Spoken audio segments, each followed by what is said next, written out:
Бүгінгі сабағымыздың тақырыбы екі таңбалы сандарды қосу және азайту алгоритмі. 32 мен 45-тің қосындысы, 77 мен 32-нің айырмасы. Бүгінгі сабақта екі таңбалы сандарды қосу мен азайту алгоритмін қолдануды меңгересіңдер. Баған түрінде есептеуді үйренесіңдер. Балалар, суретте не көріп тұрсыңдар? Өздерің көріп тұрғандай, балалар және жалаушалар. Қызықты эстафета. Дене шынықтыру сабағындағы қызықты ойын эстафетасы саябақта өтті. Мысалдарды шығарып, балалардың әрқайсысының өз жалаушасын табыңдар. Ойланайық. Мысалдарды орындап болсаңдар, дұрыстығын тексерейік. 96 мен 43-тің айырмасы 53-ке тең. 98 мен 44-тің айырмасы 54-ке тең. 28 мен 31-дің қосындысы 59-ға тең.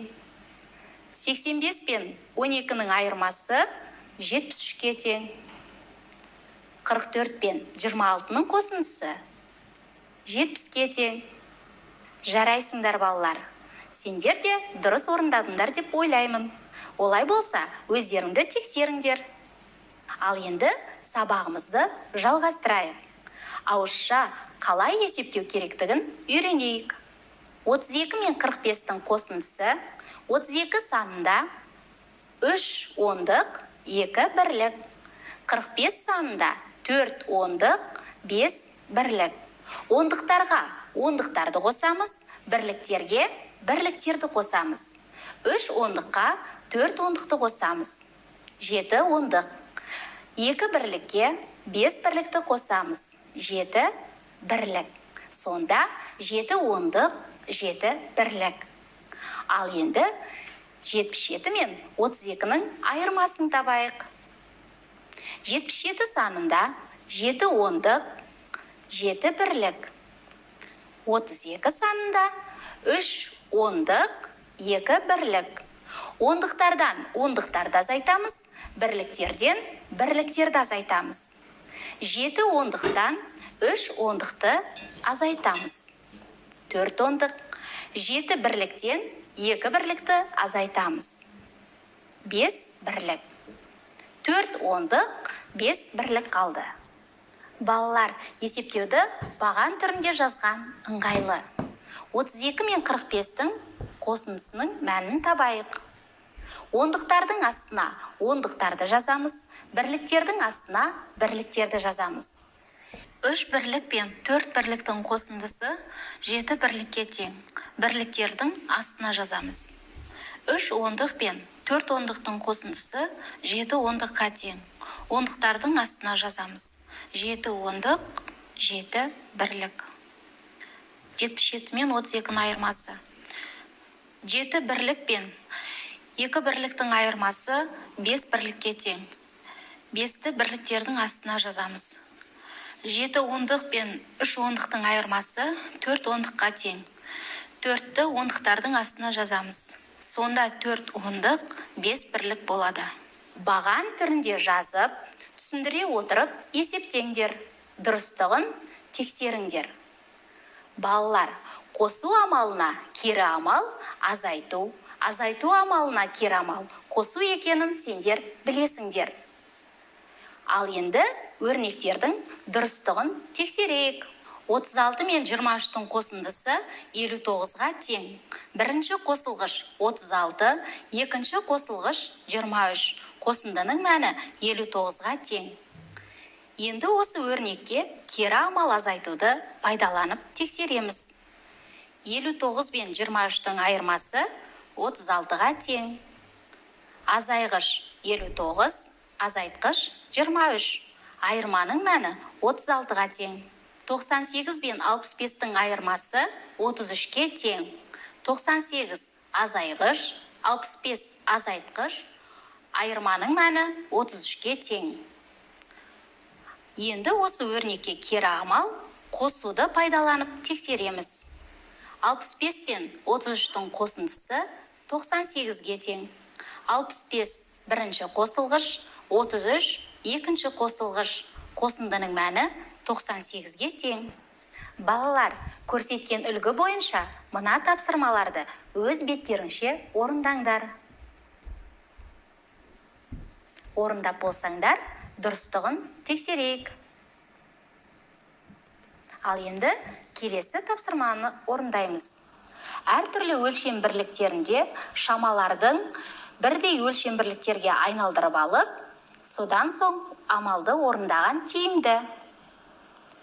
5 дециметр 3 сантиметр мен 3 дециметр 2 сантиметрдің қосындысын табайық. 3 сантиметрге 2 сантиметрді қосамыз.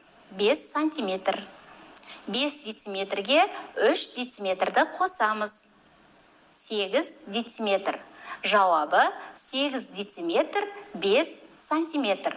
7 дециметр 9 сантиметр мен 2 дециметр 6 сантиметрдің айырмасын табайық. 9 сантиметрден 6 сантиметрді азайтамыз. 3 сантиметр. 7 дециметрден 2 дециметрді азайтамыз. 5 дециметр. Жауабы 5 дециметр 3 сантиметр. Ал енді балалар, дециметрді сантиметрге айналдырып аламыз. 1 дециметрде 10 сантиметр бар екенін білеміз. Демек, 5 дециметрде 50 сантиметр бар. 50 сантиметр мен 3 сантиметрдің қосындысы 53 сантиметр. Ал енді 3 дециметрде 30 сантиметр болады. 30 сантиметр мен 2 сантиметрдің қосындысы 32 сантиметр. 53 сантиметрге 32 сантиметрді қосамыз. Мәні 85 сантиметр. 7 дециметрде 70 сантиметр бар. 70 сантиметр мен 9 сантиметрдің қосындысы 79 сантиметр. 2 дециметрде 20 сантиметр бар. 20 сантиметр мен 6 сантиметрдің қосындысы 26 сантиметр. 79 сантиметр мен 26 сантиметрдің айырмасы 53 сантиметрге тең. Жарайсыңдар балалар. Ал енді келесі тапсырманы орындайық. Есептің қысқаша жазылуын және сызбасын құрастырып, есепті шығарыңдар. Спорт жарысына 2-ші сыныптан 7 қыз және 3-ші сыныптан 6 қыз барды. Ал 2-ші және 3-ші сыныптан қанша қыз барса, 4-ші сыныптан сонша қыз барды. 4-ші сыныптан жарысқа қанша қыз барды? Ал енді балалар, есептің қысқаша шартын құрайық. Енді сызбасын құрастырайық. 2-ші сыныптан 7 қыз, 3-ші сыныптан 6 қыз барды. Ал 4-ші сыныптан 2-ші және 3-ші сыныптан қанша қыз барса, 4-ші сыныптан сонша қыз барды. Есептің шешуі 7 мен 6-ның қосындысы 13-ке тең. Жауабы 4-ші сыныптан 13 қыз қатысты. Жарайсыңдар балалар. Ал енді келесі тапсырманы орындап көріңдер. Әлиде 100 теңге бар. Ол 2 зат сатып алғаннан кейін сатушы 20 теңгесін қайтарып берді. Қалай ойлайсың? Әли не сатып алды? Қалған ақшасына тағы қай затты сатып алуына болады? Анықтап көріңдер. Дәптер 32 теңге, қаламсап 12 теңге, өшіргіш 8 теңге, сызғыш 10 теңге, бояу 48 теңге, қарындаш 11 теңге тұрады. Ойланайық балалар. Орындап болса, дұрыстығын тексерейік. Шешуі 32 мен 48-дің қосындысын 100-ден азайтамыз.